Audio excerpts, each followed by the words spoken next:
are. In their home of 15 years, Samantha is always by her son's side.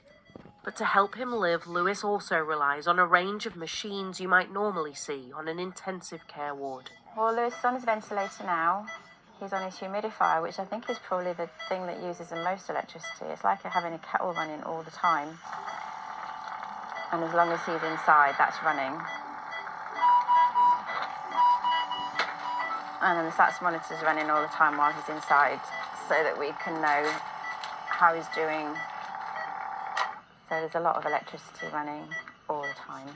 That's all to do with just Lewis's life support. Lewis has a rare type of Batten disease, an incurable degenerative condition. Up until he was 2, Lewis grew and developed as expected, but then he started to limp, and soon he'd lost the ability to walk, talk, and swallow. Now, aged 20, he needs the support of constantly running equipment, and the energy cost is met by Samantha, a cost that already required sacrifices, and one she says is now set to rise considerably.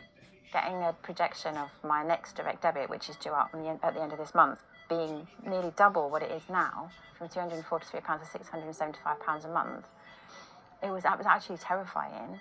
And so you think all sorts of things. I was thinking, I won't be able to pay the rent, we're going to lose our home, where are we going to live? It's so difficult because you think we're so grateful that our family member is here, so grateful they're at home, but at the same time, don't leave us in a position where we're struggling to keep them alive at home because we can't afford it.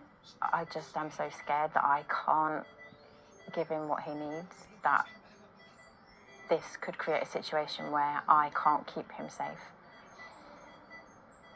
Get this one out your mouth, darling. Lorraine is a community nurse and sees firsthand the strain some families are under trying to pay for life-saving equipment at home.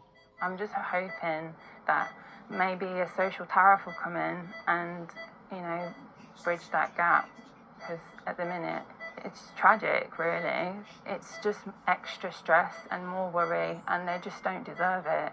Samantha doesn't want to go into debt. She's paying what she can and cutting back where she can.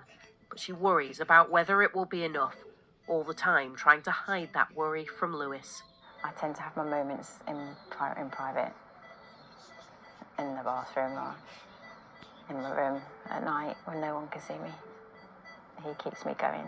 He smiles and he laughs and he loves life. Every night I say to him, I love you. I'll see you in the morning, I promise. And that's his promise to me as well. He'll still be there in the morning. And while Samantha pours all of her energy into caring for her son, she lives under a cloud of anxiety about whether she can afford her next energy bill. Emma Wilkinson, ITV News, Doncaster.